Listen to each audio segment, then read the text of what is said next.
नमस्कार दोस्तों, स्वागत है आपका हमारे YouTube चैनल जीएस बाय आकाश में। इस सीरीज में हम लोग स्टैटिक जीके के इम्पोर्टेंट प्रश्नों को करने वाले हैं। यदि आप एसएससी जीडी की तैयारी कर रहे हैं तो आपके लिए ये सीरीज बहुत ही ज़्यादा इम्पोर्टेंट है, और यदि आप किसी भी कंपटीशन परीक्षा की तैयारी कर रहे हैं तो आपके लिए ये सीरीज बेहद इंपॉर्टेंट है। तो देखिए, सबसे पहले हमारा प्रश्न कह रहा है कि डायनेमो का कार्य क्या है। तो डायनेमो क्या कार्य करता है, आप लोग देखे होंगे कि जो जनरेटर के सामने लगा होता है उसे क्या कहते हैं, उसे डायनेमो कहते हैं। और इसका कार्य क्या होता है कि ये यांत्रिक ऊर्जा को क्या करता है, यांत्रिक ऊर्जा को यांत्रिक ऊर्जा को ये विद्युत ऊर्जा में कन्वर्ट करता है। यांत्रिक ऊर्जा को कैसी ऊर्जा में कन्वर्ट करता है, ये विद्युत ऊर्जा को कन्वर्ट करता है। तो ये हो गया डायनेमो का कार्य। अब देखते हैं यहाँ पे उससे संबंधित पहले प्रश्न से संबंधित प्रश्न है, तो उसी तरह के प्रश्न है, और ये सभी एग्जाम में पूछे जाने वाले प्रश्न है जो एग्जाम में पूछे जाते हैं। स्पीकर का क्या काम है, तो स्पीकर का काम हम लोग जानते हैं कि जो स्पीकर होता है वो विद्युत ऊर्जा को किस में कन्वर्ट करता है, वो विद्युत ऊर्जा को किस में कन्वर्ट करता है, ये ध्वनि ऊर्जा में कन्वर्ट करता है। विद्युत ऊर्जा को स्पीकर क्या करता है, ध्वनि ऊर्जा में कन्वर्ट करता है। माइक्रोफोन क्या करता है, सेम इसी का उल्टा। ये माइक्रोफोन में हम लोग बोलते हैं तो वो जाके विद्युत ऊर्जा में कन्वर्ट होता है। तो ध्वनि ऊर्जा को ये किस में करता है, ये विद्युत ऊर्जा में कन्वर्ट करता है। ध्वनि ऊर्जा को ये विद्युत ऊर्जा में कन्वर्ट करने का काम करता है माइक्रोफोन। अब बात करते हैं मोमबत्ती की। मोमबत्ती क्या काम करता है, ये रासायनिक ऊर्जा को कन्वर्ट करता है।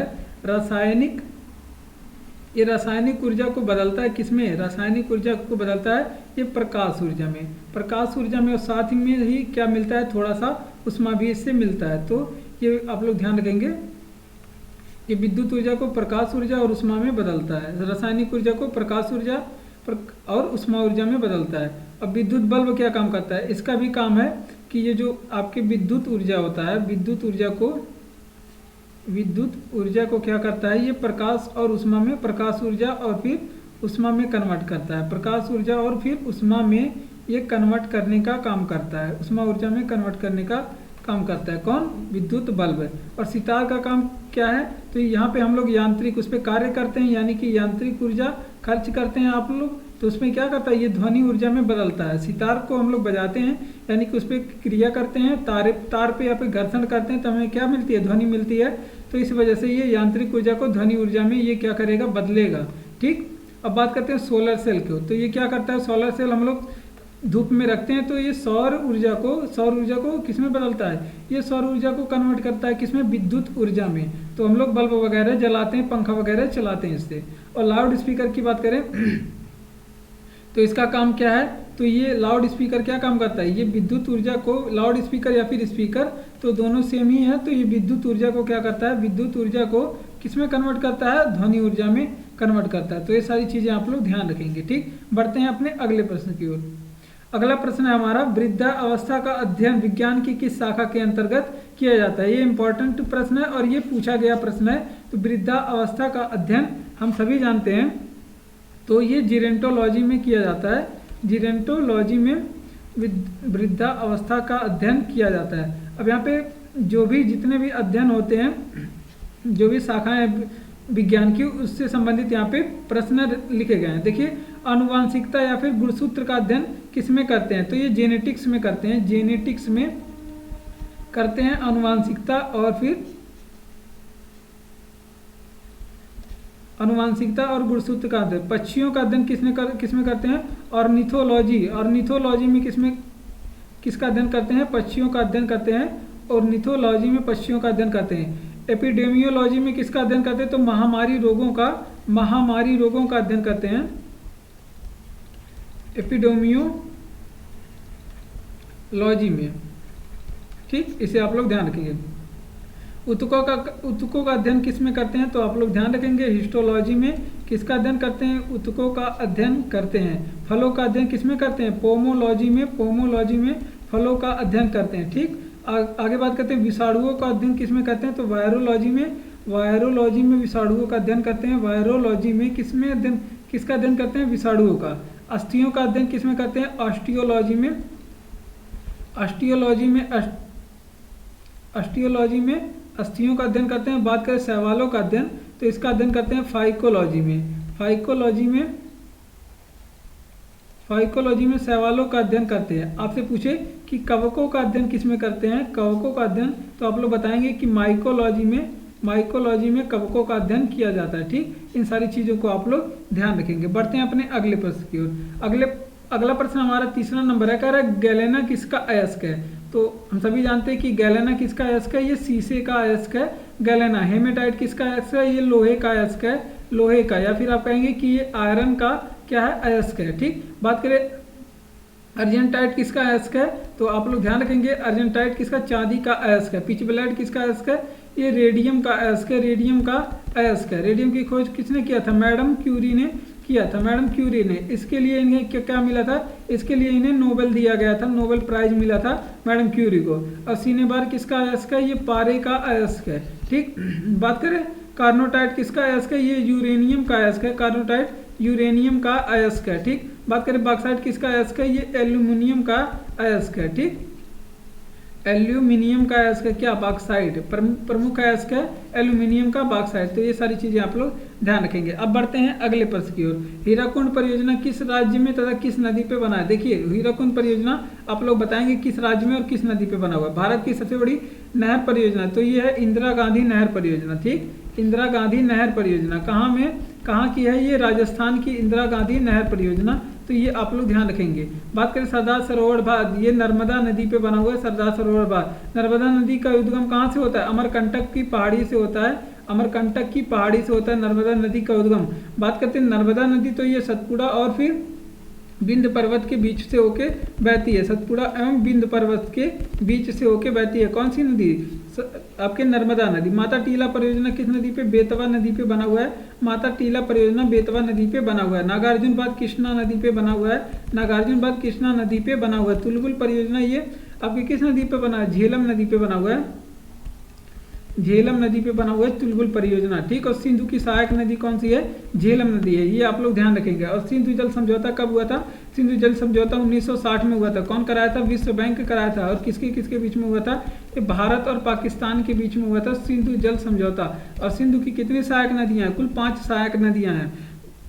आगे बात करते हैं दुलहस्ती परियोजना, ये चिनाब नदी पे है, चिनाब नदी पे बना हुआ है दुलहस्ती परियोजना। और चिनाब नदी सिंधु की सबसे बड़ी सहायक नदी है, सबसे बड़ी सहायक नदी है, ये आप लोग ध्यान रखेंगे।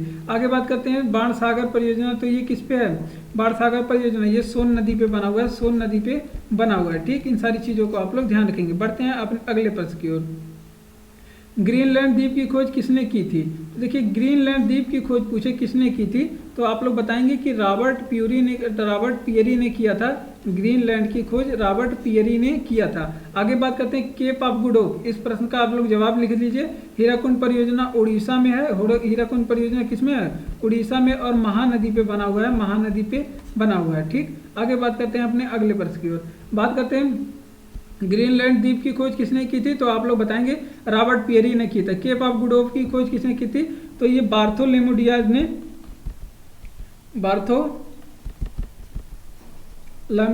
ने किया था। केप ऑफ गुड होप की खोज ये कहाँ पे है, अफ्रीका महाद्वीप के दक्षिण में है, अफ्रीका महाद्वीप दक्षिण अफ्रीका के दक्षिण में है। मेडागास्कर की खोज किसने किया था, तो आप लोग बताएंगे मेडागास्कर की जब खोज पूछे तो आप लोग बताएंगे कि डिगोदियज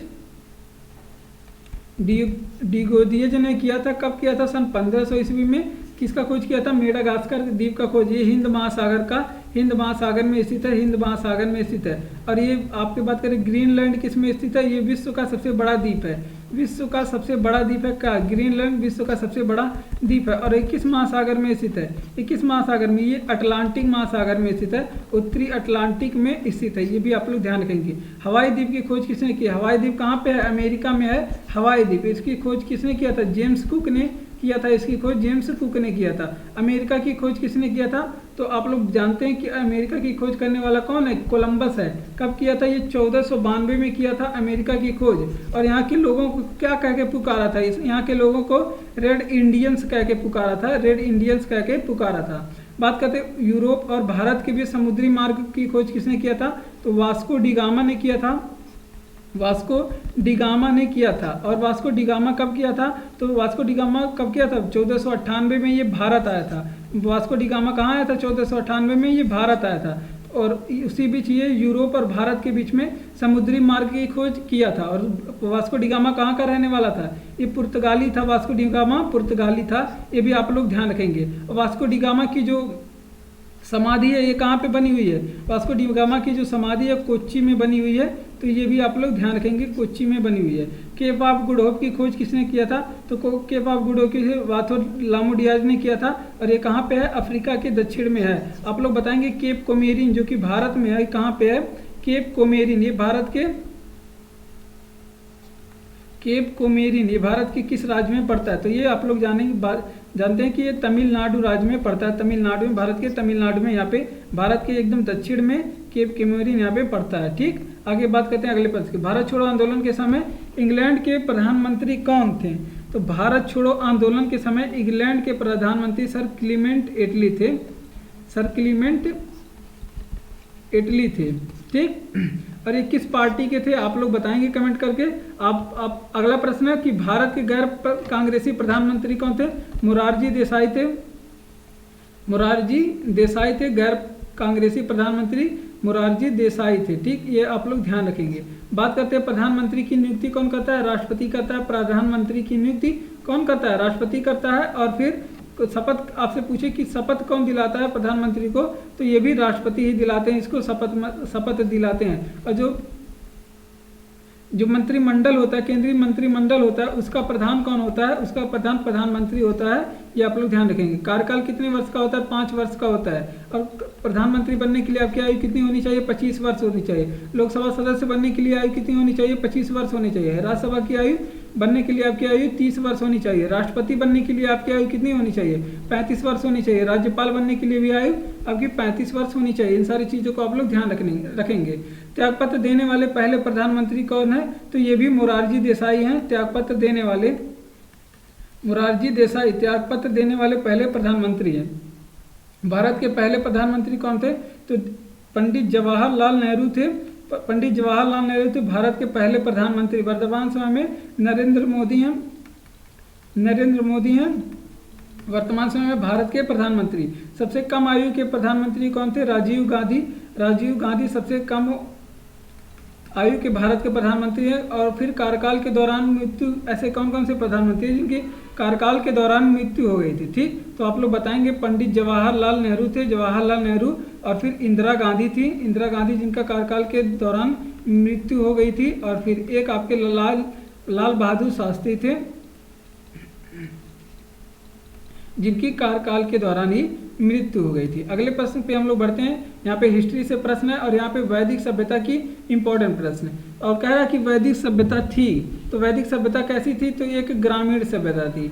वैदिक सभ्यता कैसी थी? एक ग्रामीण सभ्यता। जबकि सिंधु सभ्यता की बात करें, सिंधु सभ्यता कैसी सभ्यता थी? ये नगरीय सभ्यता थी। सिंधु सभ्यता कैसी सभ्यता थी? नगरीय। जबकि वैदिक सभ्यता पूछे तो ग्रामीण सभ्यता थी। आप लोग बताएंगे। अधन्य किसको कहा जाता था? ये ऋग्वेद में अधन्य गाय को कहा जाता है। वैदिक सभ्यता का निर्माण किसने किया था? ये आर्यों ने किया था वैदिक सभ्यता का निर्माण। निवास स्थान कहाँ था? मैक्स मूलर के अनुसार जो आर्य लोग थे उसका निवास कहाँ पे था? वो मध्य एशिया में था। ये आप लोग ध्यान रखेंगे। आगे आप लोग बताएंगे कि इसकी भाषा क्या थी? तो आर्यों की भाषा क्या थी? संस्कृत थी। आर्यों की भाषा संस्कृत थी। ठीक, और पेय पदार्थ क्या था? आर्यों का जो पेय पदार्थ था वो आपका सोमरस था। ठीक, सोमरस था। और यहाँ का समाज कैसा था? आर्यों का समाज कैसा था? ये पितृ प्रधान था। पितृ प्रधान था। आर्यों का समाज कैसा था? वैदिक सभ्यता का जो समाज था पितृ प्रधान था। जबकि सिंधु सभ्यता की बात करें, ये मात्र सत्तात्मक थी वैदिक सभ्यता की। ये सिंधु सभ्यता की जो समाज था। ठीक, व्यवसाय क्या था इनका? कृषि था। व्यवसाय कृषि था। और कृषि के लिए ये लोग कौन सी प्रणाली यूज करते थे?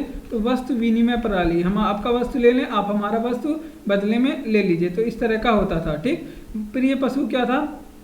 तो यहाँ का प्रिय पशु, वैदिक सभ्यता का प्रिय पशु कौन था? घोड़ा था। और यहाँ पे प्रिय देवता आप लोग साथ में बताइए, प्रिय देवता क्या था? तो प्रिय देवता यहाँ के इंद्र थे, प्रिय देवता। ठीक, और भी देवते थे जैसे अग्नि हो गया, वृक्ष हो गया, इस तरह के और भी देवता यहाँ पे वैदिक सभ्यता में थे। पवित्र नदी की बात करें तो वैदिक सभ्यता में सबसे पवित्र नदी आप लोग पूछे कौन सी थी, तो आप लोग बताएंगे सरस्वती नदी सबसे पवित्र थी। अब जबकि सबसे ज़्यादा उल्लेख ऋग्वेद में सबसे ज़्यादा उल्लेख किस नदी का मिलता है, तो आप लोग बताएंगे कि सबसे ज़्यादा उल्लेख सिंधु नदी का मिलता है। सबसे ज़्यादा पवित्र नदी पूछे तो आप लोग बताएंगे सरस्वती नदी है सबसे ज़्यादा पवित्र नदी। ठीक,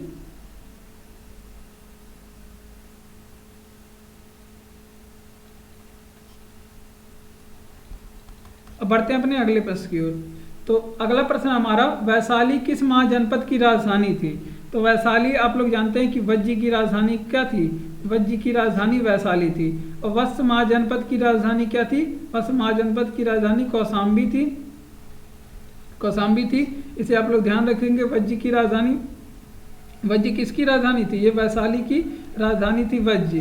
ठीक, और मगध की राजधानी क्या थी, मगध की राजधानी गिरिव्रज थी।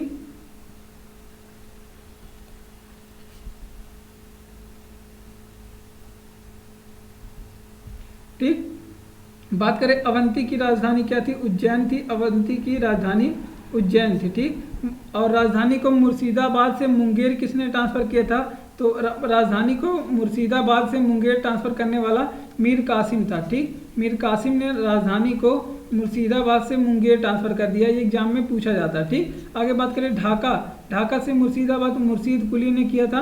राजधानी को ढाका से मुर्शिदाबाद मुर्शीद कुली खान ने किया था। आगे बात करें राजधानी दिल्ली से दौलताबाद किसने किया था, MBT यानी कि मोहम्मद बिन तुगलक ने किया था। मोहम्मद बिन तुगलक ने किया था। आगे बात करते हैं मगध की राजधानी क्या थी, मगध की राजधानी पाटलिपुत्र थी। पाटलिपुत्र किसने, मगध की राजधानी पाटलिपुत्र किसने बनाया था, तो ये कालाशोक ने बनाया था। कालाशोक के समय मगध की राजधानी पाटलिपुत्र थी। परमार वंश की राजधानी क्या थी, तो धारा नगरी थी। धारा नगरी परमार वंश की राजधानी थी। बात करें मैसूर की राजधानी क्या थी, श्रीरंगपट्टनम थी। श्रीरंगपट्टनम थी मैसूर की राजधानी। यहाँ की मैसूर का जो फेमस शासक क्या था, टीपू सुल्तान यहीं का तो शासक था। टीपू सुल्तान कहाँ का शासक था, तो ये मैसूर का शासक था। अगले प्रश्न की ओर बढ़ते हैं। जैन धर्म का महत्वपूर्ण ग्रंथ जो संस्कृत में लिखित है वो कौन सा है, तो आप लोग जानते हैं जो जैन धर्म का प्रमुख ग्रंथ है कल्पसूत्र। कल्पसूत्र ये आपके किस भाषा में है, ये संस्कृत भाषा में। और इसके लेखक कौन है, तो इसके लेखक आप लोग ध्यान रखेंगे कि भद्रबाहु इसके लेखक हैं। ठीक, इन सारी चीज़ों को आप लोग ध्यान रखेंगे। अश्वमेध यज्ञ की जानकारी किससे मिलती है, तो ये महाभाष्य ग्रंथ से मिलती है। महाभाष्य ग्रंथ से मिलती है अश्वमेध यज्ञ की जानकारी।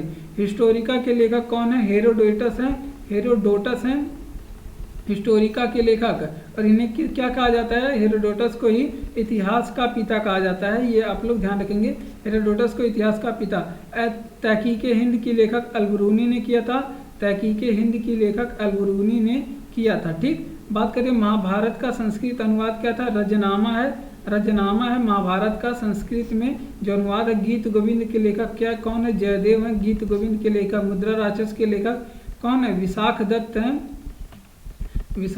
हैं। मुद्रा राक्षस के लेखक। अमुक्त मालदा के लेखक कौन है, कृष्णदेव राय हैं अमुक्त मालदा के लेखक। बात करें रजत रंगिनी के लेखक कौन है, रजत रंगिनी के लेखक कल्हड़ है। रजत रंगिनी के लेखक। आदि ग्रंथ के लेखक कौन है, गुरु अर्जुन देव है। आदि ग्रंथ के लेखक गुरु अर्जुन देव हैं। ठीक, बढ़ते हैं अपने अगले प्रश्न की ओर। अगला प्रश्न हमारा पॉलिटिक्स है। क्या उपराष्ट्रपति को महाभियोग द्वारा हटाया जा सकता है, तो बिल्कुल नहीं, उपराष्ट्रपति को महाभियोग के द्वारा नहीं हटाया जा सकता। तो आप लोग बताएंगे कि किसे महाभियोग के द्वारा हटाया जा सकता है, किसे महाभियोग। तो देखिए आप राष्ट्रपति पे महाभियोग के द्वारा राष्ट्रपति को हटा सकते हैं, और सुप्रीम कोर्ट और फिर हाई कोर्ट के जो जज होते हैं उनको हटा सकते हैं। ठीक, किसके द्वारा, महाभियोग के द्वारा। महाभियोग कहाँ से लिया गया है, आप लोग कमेंट बॉक्स में करके बताएंगे। USA से लिया गया। ठीक, बात करें उपराष्ट्रपति का चुनाव, तो देखिए उपराष्ट्रपति के चुनाव में लोकसभा और फिर राज्यसभा के सभी सदस्य वोट करते हैं। यहाँ पे निर्वाचित और मनोनीत सभी सदस्य वोट करते हैं। किसको, ये उपराष्ट्रपति को। जबकि राष्ट्रपति का चुनाव जब होगा राष्ट्रपति का चुनाव जब होगा तो ये कौन कौन लोग इसको लोकसभा के निर्वाचित सदस्य और राज्यसभा के निर्वाचित सदस्य और जो राज्यों के विधानसभा होते हैं उसके कैसे सदस्य वोट करते हैं, निर्वाचित सदस्य ही वोट करते हैं किसको, राष्ट्रपति को। जबकि उपराष्ट्रपति के चुनाव में ऐसा नहीं होता है, लोकसभा राज्यसभा के इसमें सभी सदस्य वोट करते हैं। राष्ट्रपति त्यागपत्र किसे देता है, ये उपराष्ट्रपति को देता है। राष्ट्रपति त्याग किसे देता है, उपराष्ट्रपति को त्यागपत्र देता है। और उपराष्ट्रपति किसे देता है, राष्ट्रपति को त्यागपत्र देता है। राष्ट्रपति या फिर उपराष्ट्रपति के चुनाव के विवादों का ये निपटारा कौन करता है, ये हमेशा सुप्रीम कोर्ट करता है। जो राष्ट्रपति और उपराष्ट्रपति का जो चुनाव होगा उसमें संबंधित कोई भी विवाद होगा उसका निपटारा कौन करेगा, तो सुप्रीम कोर्ट करता है। आगे बात करते हैं उपराष्ट्रपति का आर्टिकल कितना है। आर्टिकल 63 में भारत का उपराष्ट्रपति होगा कहा गया, और आर्टिकल 52 में भारत का एक प्रधानमंत्री होगा, भारत का एक राष्ट्रपति होगा, ये कहा गया। उपराष्ट्रपति के संबंधित देखिए यहाँ पे उपराष्ट्रपति के संबंधित जो आर्टिकल है, आर्टिकल नंबर 63। पहले उपराष्ट्रपति कौन है, यस राधाकृष्णन, डॉक्टर सर्वपल्ली राधाकृष्ण है पहले उपराष्ट्रपति। ठीक, बात करते हैं अगले, राज्यसभा का सभापति कौन होता है, ये उपराष्ट्रपति ही होता है।